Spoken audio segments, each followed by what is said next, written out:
ተወደዳችሁ ያዱገና ቲክቶክ ቻናል ቤተሰቦች እንግዲህ ባለፈው ቪዲዮ እንደለቀኩላችሁ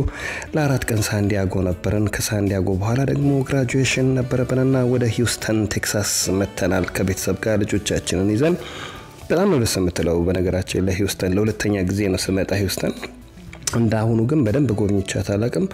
ግሪን ናት ሲበዛ ደስ የሚል የመጀመሪያው ቀን እንግዲህ ግራጁዌሽን ነበረ እንዳልኳችሁ በሁለተኛው ቀን ኢስት ሳይድ ቢች የሚባለው ላይ መጣን ወደ ኢስት የሚባለው ቢች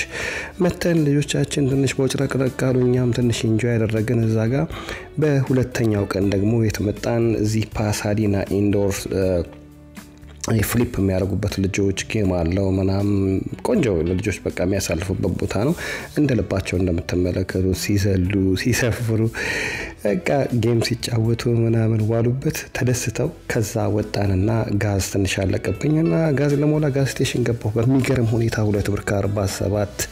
ዶላር $2 ከ47 ሳንቲም ነው ጋዝ ተገርም ያለው እኔ ያለውበት ስቴት 4 ብር ከ60 ሳንቲም ደብል ነው በጣም ነው የተገረምኩት በ60 ብር ፉል ነው ያረኩት 19 ጋሎን መኪናውን በጣም ነው ደስ የሚለው ቺፕ ነው ኑሮ ከዛ በመቀጠል ወደ ሄደን ወደ ዳውንታውን ሂውስተን ዳውንታውን በጣም ደስ ይላል በቃ ቀጥታ ዳውንታውን ውስጥ ገባንና ትንሽ ድራይቭ ያያረገን ዞር እያለን ለማየት ሞከርን በጣም ደስ ይላል በነገራችን ላይ ቀኑ ሜሞሪያል ዴይ ስለነበረ ሰኞ ዕለት ጸጥረጭ ብሏል ግን በጣም ደስ ይላል እንደምትመለከቱት ባንዲራው ሁሉ ዝቅ ተደርጓል ያው ሜሞሪያል ዴይ እንደምታውቁት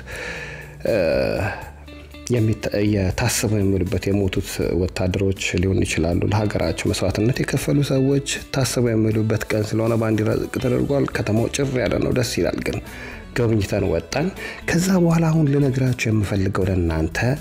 በተለይ ፋሚሊ ይዛችሁ ለጉብኝትም ይሁን ለሌላ ነገር የምትሄዱ ሰዎች አንድ ነገር ላሳያችሁ አሁን ይሄ መሰላችሁ የሚሄደው ቤት ነው የተከራየነው የነበረው ሙሉ ቤት 4 ቤድሩም ነው በጣም ነው ወደድኩት ደስ የሚል ቤት ነው እሱም ቤት ነው የማሳያችሁ አሁን ወደዛ ድራይቭ ያረኩ ያለውት ይሄው እዚህ ጋር እንደምትመለከቱት ከፊት ለፊት ያለው ያርዱ 4 መኪና ያቆማል 2 ካር ጋራዥ አለው አሁን ይያችሁ ወደ ውስጥ ልግባ ተመልከቱት እንደምታዩት ያው ሳሎኑ እዚህ ጋር አለ ከዛ በኋላ ኪችኑ እዚህ ጋር ነው ማይክሮዌቭ አለው ፍሪጅ አለው ቡና ማፊያ አለው ብርጭቆዎች ሹካዎች ቢላዎች የምትፈልጉታል ይሄ ደግሞ እዚህ ጋር ከፍታችሁ ትገቡ ዋሸርና ድራየር ልብስ ማጠቢያ ያለው ከዛ በኋላ ትመጣላችሁ ወደዚህ 4 ቤድሩም ነው ብያችኋለሁ በቀጥታ ሩሞቹን ላሳያችሁ እዚህ ጋር አንድ ቤድሩም አለ በሌፍት ሳይድ መሃል ላይ አንድ ቤድሩም አለ ቀጥሎ ባዝሩም አለ መሃል ላይ ቀጥሎ በዚህ በራይት ሳይድ ደግሞ ሌላ አንድ ሩም አለ እንደገና መሃል ላይ እዚህ ጋር እንደምታዩት ሌላ ሩም አለ ባዝሩም ያለው ከዛ ደግሞ ያስገረመኝ ባክያርዱ አገር ነው የሚያክለው እሺ ባክያርዱ ተመልከቱት በዛ ላይ ፌክ አይደለም ሪል ግራስ ነው በቃ ፓዲዮ አለው ፓዲዮ እንደምትመለከቱት እዚህ ጋር ፓዲዮ ቁጭ ትላላችሁ ከዛ በቃ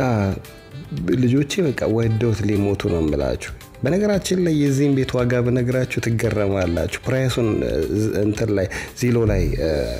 ቼክ ሳረጋው 230 ሺህ ብር ይላል ኦ ማይ ጋድ እንደዚህ ርካሽ ነው እንደ ቤት ሂውስተን በጣም የተገረምኩት ቀኑ በአጋጣሚ ደግሞ ማታ ላይ ሜሞሪያል ዴይ ስለነበረ ለምን ባርቢኪው እናረግማልና ስጋችንንና ቺክና መጣንና ጠባበስንበት ፏፈሽ ስንል አመሸን 4 ቀናችንን በዚህ ሁኔታ እዚህ ቤት ውስጥ አከበርን ነው የምላችሁ በነገራችን ላይ የሚገርም ሁኔታ $800 ነበር የተከራየነው ለ4 ቀን ቤቱን በጣም ረካሽ ነው እንደዚህ አይነት ቦታ መከራየት የምትፈልጉ ሰዎች የእውነት ቤት ተከራዩ ሆቴል አያዋጣም ብዙ ሆናችሁ የምትሄዱ ከሆነ በመጨረሻም ጉብኝታችንን ጨርሰን ወደ ሀገራችን ተመለስን ይሄንን የቀረጽኩላችሁ ከአየር ላይ ነው ፕሌን ውስጥ ከገባን በኋላ ማለት ነው ከ3 ሰዓት ፍላይት በኋላ ሀገራችን ተመልሰናል ሂውስተኖች ሰላማችሁ ብዝት ይበልልኝ በጣም ወድጃታለሁ ተመልሼ መምጣቴ አይቀርም በብዛት መጎብኘት ያለብኝ ብዙ ቦታዎች አሉ እንደ ናሳ የመሳሰሉትን ሰላማችሁ ይብዛልኝ ላቭ ዩ ጋይስ አዱገነት ነኝ ባይ